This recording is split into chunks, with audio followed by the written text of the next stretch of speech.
అన్న కాళేశ్వరంలో అవినీతి జరిగింది, 1,00,000 కోట్ల స్కామ్ జరిగిందని చెప్పేసి హరీష్ రావు గారిని, ఈటల రాజేందర్ గారిని, కేసీఆర్ గారిని ఈ రోజు విచారణకు హాజరయ్యారు. మరి నిజంగానే కాళేశ్వరంలో అవినీతి జరిగిందా? కేసీఆర్ తెలంగాణ ప్రజలను నిజంగానే మోసం చేసిండా అంటే ఏం చెప్తారు? అసలు తీవ్రంగా దీన్ని ఖండిస్తున్నాం. అసలు కాళేశ్వరం ప్రాజెక్టు అసలు బడ్జెట్టే 82 కోట్లు దాదాపు. మరి 1,00,000 కోట్ల అవినీతి ఎట్లా జరిగిందో కాంగ్రెస్ వాళ్ళు చెప్పాలి. ఇప్పుడు దానికి నిజంగా ఈ రోజు రైతును రాజును చేద్దామన్న ఉద్దేశంతో కేసీఆర్ గారు కాళేశ్వరం ప్రాజెక్టు కడితే దాన్ని నిజంగా వాళ్ళు ఇమిడించుకోలేక ఏదో రకమైన రాజకీయ కక్షతోని నోటీసులు పంపిరే తప్ప అది నిజంగా కాళేశ్వరం నోటీసులు కాదు, అది కాంగ్రెస్ నోటీసులు గానే తెలంగాణ ప్రజలు భావిస్తున్నారు. ఇది రాజకీయ కుట్రగానే భావించచ్చా? 100% రాజకీయ కుట్రనే, 100% రాజకీయ కుట్రనే. 82,000 బడ్జెట్ అయితే మరి 1,00,000 కోట్ల అవినీతి ఎట్లా జరిగిందో కాంగ్రెస్ వాళ్ళు చెప్పాలి. మరి పూర్తిగా ఇప్పుడు ఇంత పెద్ద ప్రాజెక్టు పూర్తిగా ఉత్తరనేది కాదు కదా, అవుతుందా? ఉత్త కాదు కదా. మరి 82,000 కోట్లు అయితే మరి 1,00,000 కోట్ల అవినీతి ఎట్లా జరిగింది? మరి దీనికి లేదు, కాళేశ్వరం ప్రాజెక్టు కట్టిండు, ఎన్ని ఎకరాలు వారిచ్చిండు, ఎంతమంది రైతులకు ఉపయోగం కలిగింది? కాళేశ్వరం కూలేశ్వరం అయిపోయింది, కూలిపోయింది. అటువంటి ప్రాజెక్టు చేపట్టారు, తెలంగాణ ప్రజలకు ఉపయోగం ఏందని చెప్పేసి వాళ్ళు మాట్లాడుతున్న పరిస్థితి కనిపిస్తుంది. ఈ రోజు కాళేశ్వరం ప్రాజెక్టుతోని డైరెక్ట్ గా 18 లక్షల ఎకరాలు, ఇండైరెక్ట్ గా 18 లక్షల ఎకరాలు, దాదాపు 36 నుండి 37 లక్షల ఎకరాలు ఈ సాగునీరు అందించే కెపాసిటీ ఉన్నటువంటి ప్రాజెక్టే కాళేశ్వరం ప్రాజెక్టు. అంటే కాళేశ్వరం ఇప్పుడు విచారణ తర్వాత మొత్తం బీఆర్ఎస్ మొత్తం భూస్థాపితం అవుతుంది, కేసీఆర్ పని అయిపోయిందని చెప్పేటోళ్ళకి ఏం చెప్తారు? అసలు మీరు కాంగ్రెస్ పని భూస్థాపితం అయింది కాబట్టి అదే ఉద్దేశంతో రాజకీయ కక్షతో ఏదో విధంగా కాంగ్రెస్ మనుగడ కోసమే ఇలాంటి నోటీసులు ఇస్తుంది తప్ప బీఆర్ఎస్ ను చూసి ఓర్వలేక ఇలాంటి నోటీసులు ఇచ్చి మమ్మల్ని అవమానించాలన్న ఉద్దేశంతో రాజకీయంగా కక్ష తీర్చుకోనికి చేస్తున్నటువంటి ప్రయత్నమే ఈ నోటీసులు. అంటే ఇప్పుడు ఇచ్చిన హామీలన్నీ నెరవేరుస్తున్నారా కాంగ్రెస్ పార్టీ అంటే ఏం చెప్తారు దానిపైన? Utterly flop government, Congress government. ఎందుకంటే ఆరు గ్యారంటీలు అన్నాడు, ఏ గ్యారంటీ చేయలేదు. 42% రిజర్వేషన్ బీసీలకు ఇస్తా అని చెప్పేసి అట్టడుగున ముంచేసిండు బీసీలను రేవంత్ రెడ్డి గారు. అంటే గతంలో 10 సంవత్సరాలు మీ ప్రభుత్వం అధికారంలో ఉన్నప్పుడు ఒక్క రేషన్ కార్డు ఇవ్వలేదు, రైతులకు సరైన రుణమాఫీ చేయలేదు అని చెప్పేసి వాళ్ళు మాట్లాడుతున్నారు కదా, మరి మీరెందుకు చేయలేదని చెప్పేసి క్వశ్చన్ వస్తే ఏం చెప్తారు దానిపై? రైతులకు నిజంగా రాజును చేసిన ప్రభుత్వం టీఆర్ఎస్ ప్రభుత్వం, కేసీఆర్ గవర్నమెంట్. ఈ రోజు నిజంగా రైతులకు రైతు బంధు ఇచ్చింది కేసీఆర్, రైతు బీమ్ ఇచ్చింది కేసీఆర్, వృద్ధ పింఛన్లు ఇచ్చింది కేసీఆర్, కళ్యాణ లక్ష్మి ఇచ్చింది కేసీఆర్. దీన్ని డబుల్ చేసి చూపించి గద్దెనెక్కి అందరిని తొక్కేసింది రేవంత్ రెడ్డి. అంటే మార్పు కావాలని చెప్పేసి తెలంగాణ ప్రజలు కాంగ్రెస్ ప్రభుత్వాన్ని ఎన్నుకున్నారు.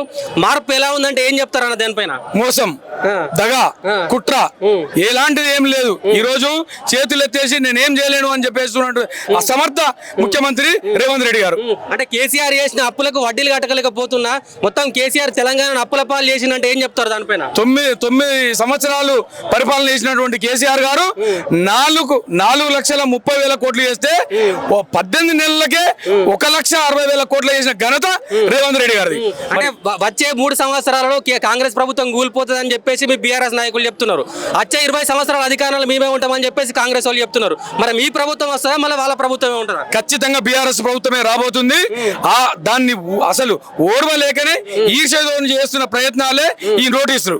అంటే ఇప్పుడు విచారణ తర్వాత కేసీఆర్ గారు ఎలా రాబోతున్నారు అంటే విచారణ ఎదుర్కొంటున్న తర్వాత మీ బీఆర్ఎస్ నాయకులు ఎటువంటి ధీమా వ్యక్తం చేస్తున్నారు? ఒక ప్రజానాయకుడు, ఒక కారణ జన్ముడు, తెలంగాణ సాధించినటువంటి ఒక గొప్ప వ్యక్తి కేసీఆర్ సాటి ఎవరు లేరు.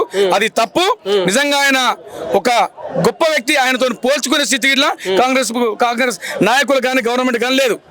అన్న ఏం చెప్తారు కేసీఆర్ విచారణకు సంబంధించి? కేసీఆర్ గారికి వాళ్ళు ఇచ్చిన నోటీసులే అప్రతపాతంగా ఇచ్చారు. ఎందుకు? వాళ్ళ గవర్నమెంట్ వాళ్ళు చేసిన ఒక స్కీమ్ కానీ ఒక ఇంప్లిమెంట్ డైవర్షన్ పాలిటిక్స్ లో చేసారు తప్ప కేసీఆర్ గారికి నోటీసులు ఇవ్వడం అంటే ఎంత సిగ్గుచెట్టు పోయి.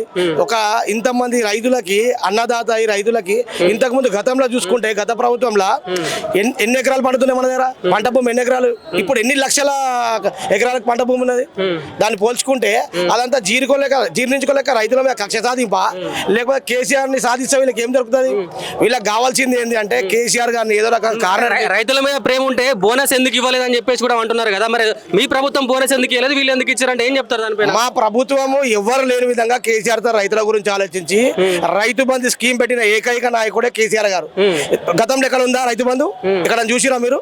మన రాష్ట్రం కాకుండా ఇంకే రాష్ట్రంలో ఉందా? రైతులే రాజు చేయాలన్న సంకల్పంతో కేసీఆర్ గారు ఉంటే ఆయన మీద ఈ నోటీసులు ఇచ్చి కాంగ్రెస్ ప్రభుత్వం డైవర్షన్ పాలిటిక్స్ చేస్తుంది తప్ప వాళ్ళ మనగడ లేదు. ఈ రోజు కాంగ్రెస్ గవర్నమెంట్ స్థితిగతులు లేవు తెలంగాణలో. అది ప్రజలందరూ గమనించారు, మీకు కూడా తెలుసు మీడియా మిత్రులకు. ఇది మేము ప్రత్యేకంగా చెప్పాల్సిన అవసరం లేదు. వాళ్ళ ఉనికి కాపాడుకోవడానికి ఇవన్నీ దిట్టుల మార రకాలకి ఇవన్నీ చేస్తున్నారు తప్ప దీనిలో ఒరిగిపోయేది ఏం లేదు.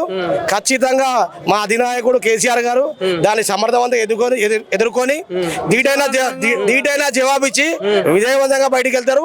ఖచ్చితంగా మాకు ఇది నమ్మకం ఉంది. ఇది వాస్తవం కూడా, దాన్ని ఎవరు కాదనలేరు. జై కేసీఆర్. అన్న ఏం చెప్తారు? కాళేశ్వరం సంబంధించి విచారణకు ఈ రోజు కేసీఆర్ హాజరైండు, అవినీతి జరిగిందని చెప్పేసి కాంగ్రెస్ నాయకులు బాజాప్తుగా చెప్తున్నారు. ఏమంటారు దానిపైన? వాళ్ళ అవినీతి 82,000 కోట్ల ఖర్చుతో చేసింది, 1,00,000 కోట్ల అవినీతి అని అంటున్నారు. ఇది అబద్ధ మాటలు. కానీ ఇలా కాళేశ్వరం వల్లనే బీడు భూములు ఇలా నీళ్లు వాడుతున్నాయి. పచ్చటి ఎండల మే నెలలో కూడా ఇలా వరికి నీళ్ళు అంటే ఇలా కాళేశ్వరం ద్వారానే వస్తుంది. ఇలా ఎన్నో లక్షల ఎకరాలకు 18 నుంచి 36 లక్షల ఎకరాలకు ఇలా వాడుతుంది. కోటి లక్షల ఎకరాలకు ప్లాన్ చేసుకొని ఇలా కాళేశ్వరం ప్రాజెక్టు నిర్మిస్తమవుతుంది. అసలు ప్లాన్ లో భాగంగానే ఇంకా ముందుకు పోతున్న క్రమంలోనే ఇలా పార్టీ మనకు లేదు కాబట్టి ఆగింది. కానీ ఇంకా కూడా తెలంగాణ సస్యశ్యామలం కావాలంటే కూలేశ్వరం అని చెప్పేసి ఎద్దేవా చేస్తున్న పరిస్థితి కనబడుతుంది. ఒక 2 పిల్లలు మాత్రమే కుంగిపోయినాయి. అంత పెద్ద ప్రాజెక్టులో ఒక 2 పిల్లలు పోవడము, ఎవరు చిన్న ఇల్లు కట్టినా కూడా ఒక ఏదైనా పగులు వస్తాయి. కానీ ఇంత పెద్ద 82,000 కోట్ల ప్రాజెక్టులో ఒక 2 పిల్లలు కుంగిపోతే దాన్ని ఇప్పటి వరకు కూడా ఇలా రిపేర్ చేయలేని పరిస్థితి ఇలా రేవంత్ రెడ్డి. ఇలా రిపేర్ చేసి ఇలా నీళ్లు పారించే ప్రయత్నం చేయాలి, అది చేసుకోవాలి తప్ప. కానీ ఇలా నోటీసులు ఇచ్చినంత మాత్రాన ఆయన పైశాచికత్వము ఇలా కేసీఆర్ నేను కూసబెట్టినా అని అనుకుంటున్నాడు. కానీ రాబోయే 3 సంవత్సరాల తర్వాత మళ్ళీ తిరిగి కేసీఆర్ ప్రభుత్వము మళ్ళీ ప్రభుత్వం ఏర్పాటు చేస్తుంది. తప్పకుండా తెలంగాణను సస్యశ్యామలం చేస్తే తప్పకుండా అని ఇలా చెబుతున్నాను. అన్న ఏం చెప్తారన్న కేసీఆర్ గురించి? కేసీఆర్ గారు ఇలా తెలంగాణ రాష్ట్రాన్ని తెచ్చిన సెకండ్ గాంధీ. ఇలా 70 సంవత్సరాల నుంచి మన తెలంగాణ ఎట్లుండే, బీడు ప్రాంతం ఉండే, రాత్రిపూట నీళ్లు మోస్తుండే, కరెంటు లేకుండే, తీగల మీద బట్టలు వేసుకోమని ఇది చంద్రబాబు నాయుడు ఇక్కడ గుర్రాలతో దొక్కిచ్చిండు. అసలు రాష్ట్రాన్ని సాధించిన కేసీఆర్ గారి మీద పంపించడం తప్పది. కాంగ్రెస్ ప్రభుత్వం కుట్రబుద్ధితో చేస్తుంది. ప్రభుత్వం ప్రతి ఒక్క దాంట్లో ఫెయిల్ అయింది. ఎటువంటి రైతు బంధు లేదు, కళ్యాణ లక్ష్యం లేదు, ఏది లేదు. ఈ ప్రభుత్వం తట్టుకోలేక మీ ప్రభుత్వం ఫెయిల్ అయిందనే కదా వీళ్ళ ప్రభుత్వాన్ని ఎన్నుకున్నది. లే ప్రతి ఇంటికి కళ్యాణ లక్ష్యం వచ్చింది, 18 రైతు బంధు వచ్చింది. ఒక్క ఇల్లు లేని ఒక ఊరు లేదు, ఒక గ్రామం లేదు. ప్రతి ఒక్క గ్రామంలో కేసీఆర్ పథకాలు ఉన్నాయి, 100% ఉన్నాయి. ఈ 6 పథకాలల్లో 6 ఫెయిల్ అయ్యారు. వాళ్ళు తట్టుకోలేక బురదడానికి బీఆర్ఎస్ మీద బురదలుతున్నారు. మహిళలకు ఫ్రీ బస్ ఇచ్చినా, ఉచిత కరెంట్ ఇచ్చినామని చెప్తున్నారు కదా వాళ్ళు. తెల్లారి లేస్తే బస్ స్టాండ్ చూడండి, జుట్టులు పట్టుకొని కొట్టుకుంటారు. అది వాళ్ళే ఇప్పుడు మహిళలు ఏమంటారు అంటే ఈ పథకం మాకు వద్దు, ఇది ఈ ఫ్రీ పథకం వద్దు, ఉపయోగ పథకాలు కావాలని కోరుకుంటారు మహిళలే. అన్న ఏం చెప్తారన్న కమిషన్ గురించి? కమిషన్ అనేది తప్పది. వాళ్ళు ఏం చేసినా కూడా మాది గజ్వేల్ నియోజకవర్గం, మా దగ్గర కూడేలి వాగు, అల్ది వాగు మా పరివాహక ప్రాంతము. సుమారు 30-40 వేల ఎకరాలు ఈ కాళేశ్వరం కొండపాచమ్మ సాగర్ నుంచి వచ్చి పారుతుంటాయి. మా కళ్ళ ముంగట జరుగుతున్న అభివృద్ధి ఇది. వాళ్ళు ఏదో కాంగ్రెస్ వాళ్ళకి అవగాహన లేక కొంత ఏదో పొలిటికల్ గేమ్ చేయనీకే తప్పించి దీనిలో అవినీతి లేదు, అవినీతి లేదు, ఉత్తగానన్నా వాళ్ళ ఒక గేమ్ పొలిటికల్ గేమ్తోని ఇదంతా సృష్టించిన నోటీసుల ప్రక్రియ. అన్న ఏం చెప్తారన్నా?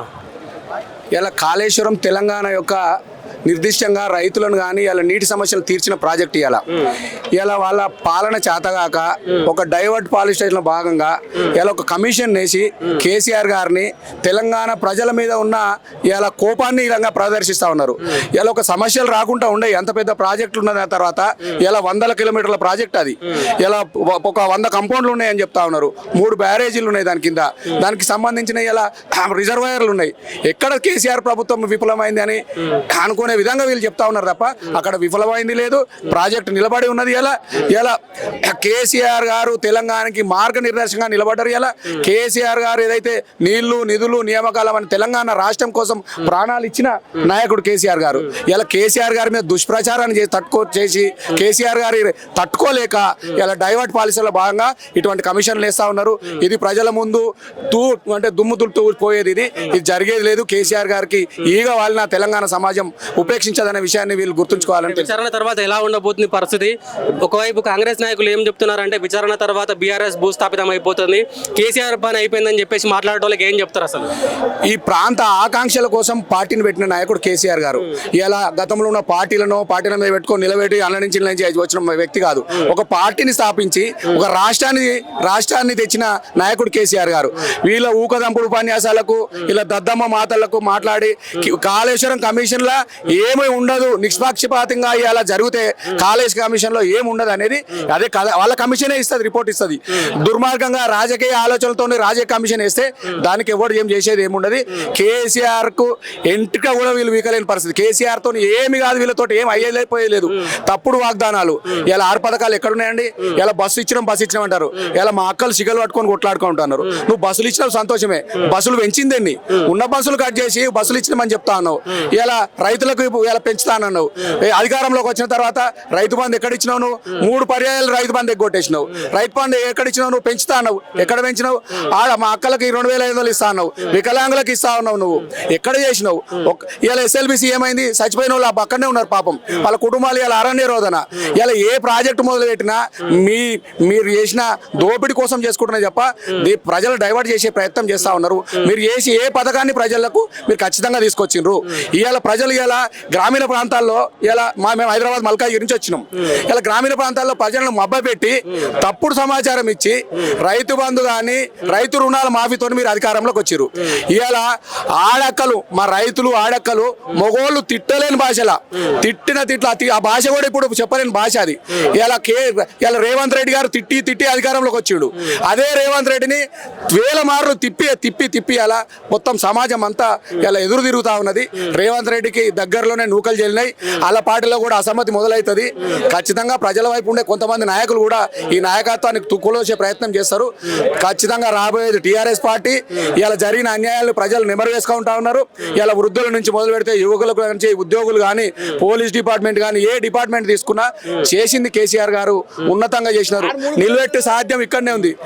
నిల్వెత్తు సాక్ష్యం ఇక్కడే మన వెనకలనే ఉన్నాయి. ఇలా అసెంబ్లీ కానీ ఒక తెలంగాణలో హైదరాబాద్ ను ఒక ప్రపంచ పటంలో నిలబెట్టి కూర్చోబెట్టిన వ్యక్తి కేసీఆర్ గారు. ఈ దద్దమ్మలు చేతగాని దద్దమ్మలు వీళ్ళు కమిషన్ల కోసం వచ్చి అలా చేస్తా ఉన్నారు తప్ప ఏం చేసింది లేదు, ఏం లేదు వీళ్ళు చేసింది.